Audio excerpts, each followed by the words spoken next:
정경심 교수의 이 항소심 최후 진술이 있었는데요. 야, 그 최후 진술을 제가 새날 유튜브 커뮤니티에다가 올려놨었거든요. 너무 마음이 아프더라고. 그 여러 가지 굉장히 긴 장문인데 네. 그 중에 그런 이야기도 있었잖아. 내 딸을 못 알아볼 리가 없다. 네. 아니 생각해봐요. 저거 다른 사람들은 몰라도 어떻게 엄마 아빠가 그림자만 봐도 아는 게 자기 새끼 모습 아닙니까?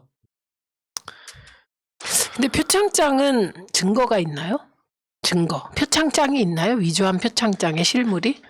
없어요. 그건 그러니까 유죄가 성립하기 힘든 거예요. 그런데 왜 그게 유죄가 나냐고. 대한민국이 형법 시스템이 이렇게 바뀐 건가요? 그러니까 여기 지금 표 한번 봐봐요.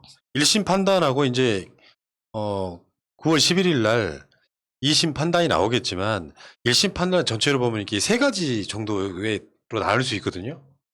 그 중에 사실 보면 엄청나게 큰 죄로처럼 보이지만 동양대 표창장을 비롯한 7가지를 7대 입시비리라고 카테고리를 만들어서 다 유죄를 내버리고 나머지 사모펀드 관련해서는 업무상 횡령과 자본시장법 요거 가장 핵심 코어가 무죄가 났고 나머지는 뭐 범죄 수익 은닉법 금융실명거래법 정말 벌금도 안 나올 만한 정도의 유죄가 났고 일부 유죄가 났고요.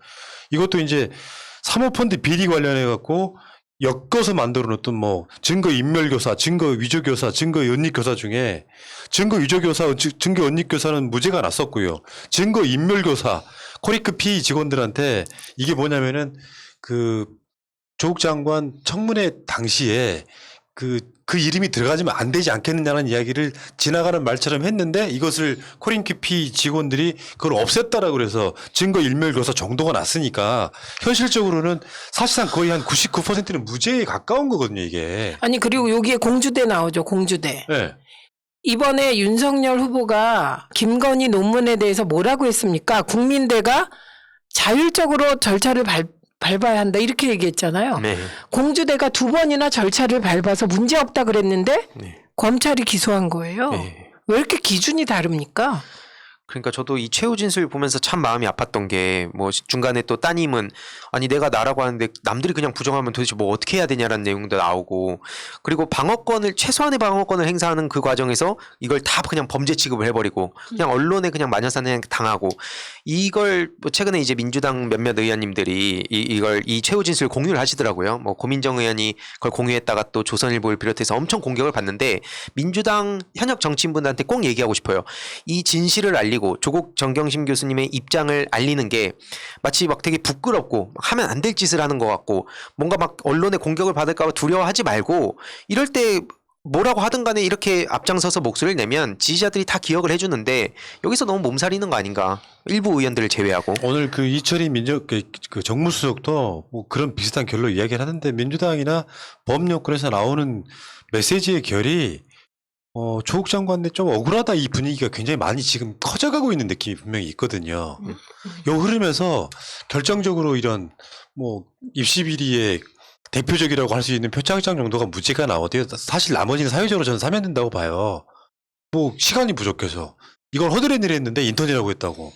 아까 공주대가 그런 건들이잖아요. 그렇죠. 그런 건들하고 지금 사모펀드는 사실상 조범동 쪽에서 사실상 조국 정경심 교수 쪽은 피해자에 가깝다는 식의 대법 판결까지 나왔으니까 사실은 조국 장관 관련한 건 게임 끝난 거예요. 20만 표창장 정도만 무죄를 받아내도 사실상 게임 끝난 그런 상황입니다. 그 1심 그 선고한 판사를 보면서 제가 사실은 되게 가슴이 아팠어요. 제 경우가 오버랩 되면서 제 2심 판사가 사석에서 뭐라 그랬냐면 이거 아무것도 아니다. 제 혐의가 이거 봐줄 수도 있는 거다. 그런데 이 여자가 저보고 사법부를 우습게 본다고 국회의원 하면 안 될 여자다 이렇게 얘기를 했다는 거예요. 사석에서. 제가 깜짝 놀랐죠. 제가 무슨 사법부를 우습게 봐요. 무서워하는데. 그런데 그런 사심으로 판결을 한다고 생각을 할 수 있어요? 저 깜짝 놀랐어요. 그렇게 제가 당해보니 이런 정치적인 사안에 대해서 사법부를 못 믿죠, 저도. 그러나 표창장은 너무 이상한 거죠. 증거가 없잖아요. 예. 표창장이 없잖아요.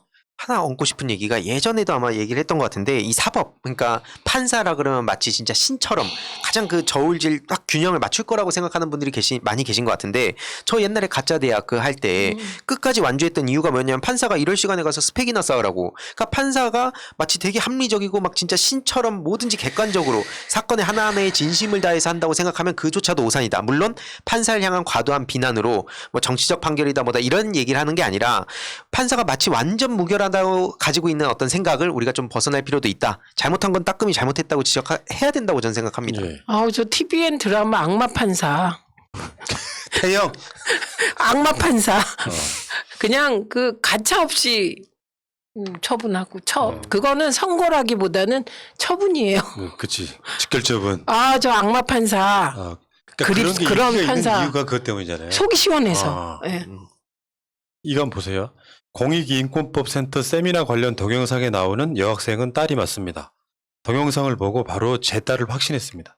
당시에 유행한 샤기컷, 헤어스타일, 착용한 안경테, 왼손잡이 필기법 등 분명한 제 딸입니다. 어찌 엄마가 딸 얼굴을 못 알아보겠습니까? 딸의 얼굴 일부만 봐도 알 수 있습니다. 딸은 심지어 내가 나라고 하는데 어떻게 증명하는가라고 말합니다. 7대 입시 비리 중에 하나가 이게 조민 씨가 맞다고 인정이 되면 그거 무죄가 되는 거거든요. 공익인권법 세타 그런 식으로 다 실드가 되는 것들이에요. 여기 표창장에 대해서도 이런 얘기가 있어요. 갑자기 그냥 영어 강좌를 개설하려는데 보조 인력이 없어서 애태우는 상황에서 마침 귀국한 딸에게 부탁해 도움을 받았습니다. 딸은 영문 기사를 스크랩해주는 등 수업 업무를 보조했고 학생들의 과제를 첨삭해주는 일을 했습니다. 딸이 도와준 것을 알게 된 동료 교수들의 건의에 따라 표창장이 발급된 것입니다. 표창장이 큰 의미가 있는 문서가 아니었습니다. 딸이 엄마를 이용한 게 아니라 내가 딸을 이용한 것인데 지금 와서 이런 시련과 고통을 안기게 되니 다시 그때로 돌아갈 수 있다면 하면서 골백번 후회합니다. 뭐 이런 내용들이에요. 근데 아까 그 공익인권법 세타 관련해가지고 이 현장을 본 사람이 있어요. 백태웅 교수라고. 네. 그분의 페이스북 한번 보겠습니다. 정경심 교수 항소심 공판은 다르길. 정경심 교수의 항소심 재판이 이제 마무리된다는 소식을 들으니 다시 한번 속이 상합니다. 서울대 100주년 기념관에서의 법학 컨퍼런스 날 조국 교수와 함께 조민양을 만났었고 직접 얘기도 나누었고 고등학생이 대학에 와서 자원봉사하는 것이 기특하여 칭찬까지 했었고 그 내용에 대한 진술을 법원에 서면으로 제출까지 했는데 조민양이 서울대 행사장에 없었다고 1심 재판부가 판결을 했다니 이게 도대체 말이 됩니까? 지난 몇 달 동안 곰곰이 생각해보니 애니콜 폴더폰 똑딱이 카메라로 조민양과 함께 사진을 찍은 듯한 기억이 희미하게 떠올라 지난 10여 년 동안 사용해왔던 옛날 폰들을 다 꺼내놓고 몇 시간 동안 사진을 찾아보았습니다. 안타깝게도 아직 그날 찍은 사진들을 찾지 못했습니다. 그렇지만 조민양이 그날 자원봉사한 것 100번 1000번 분명하니 항소심 재판부께서 다시 한번 깊은 관심과 주의를 기울여 살펴봐 주시기를 부탁드립니다. 조국 교수, 정경심 교수 힘내세요라고 하셨습니다. 현실은 이렇단 말이죠.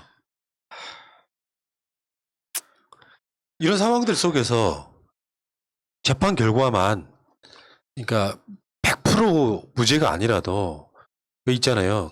딱 그 논리거든요. 걸렸으니까 유죄.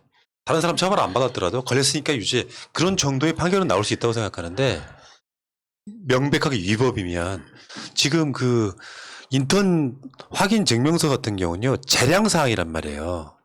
재량사항. 이게 법으로 처분할 수 있는 그런 문제가 아니란 말이죠.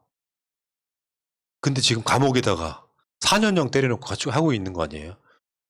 1심 판사들 3명 있잖아요. 네. 직결 처분했으면 좋겠습니다. 악마 판사가. 22억을 국민건강보험을 사실은 약탈한 사람들이 4년 받고 3년 받았어요.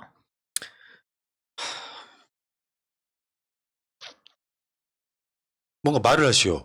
한숨만 쉬면 돼? 방송을 듣는 사람들한테 희망을 주셔야 됩니다.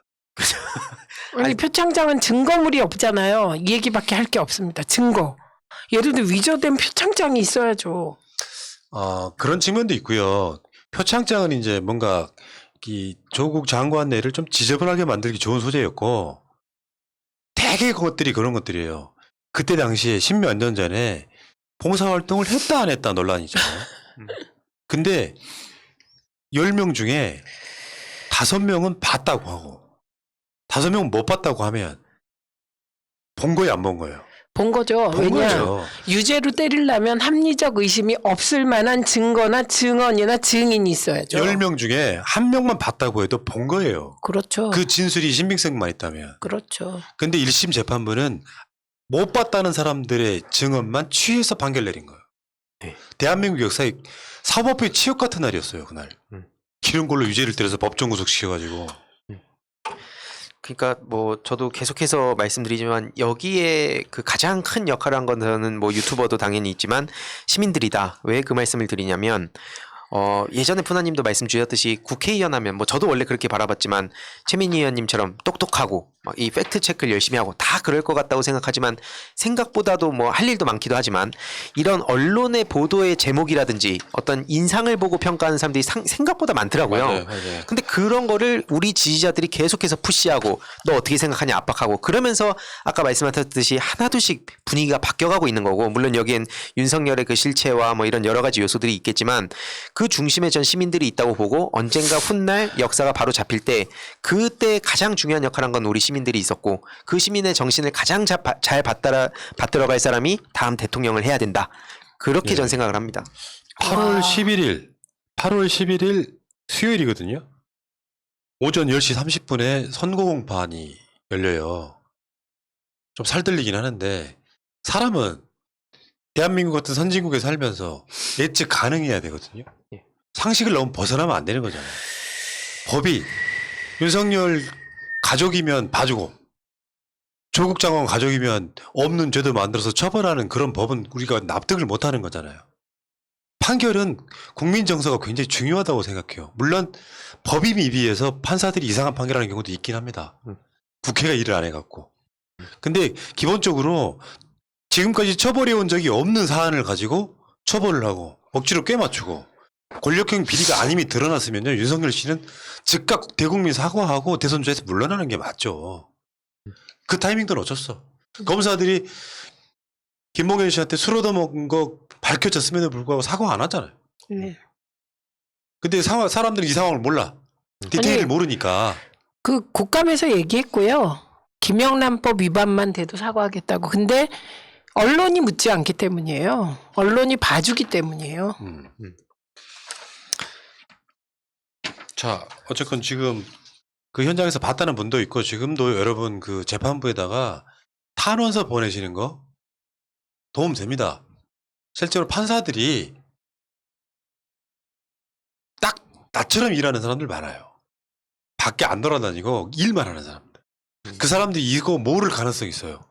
그런 긴 탄원서 말고 핵심만 요약한 탄원서 보내드리면 도움 됩니다. 어떻게 이걸 재판을 해서 죄를 줍니까 이런 거. 자, 알겠습니다. 이 이야기는 여기까지 하시고.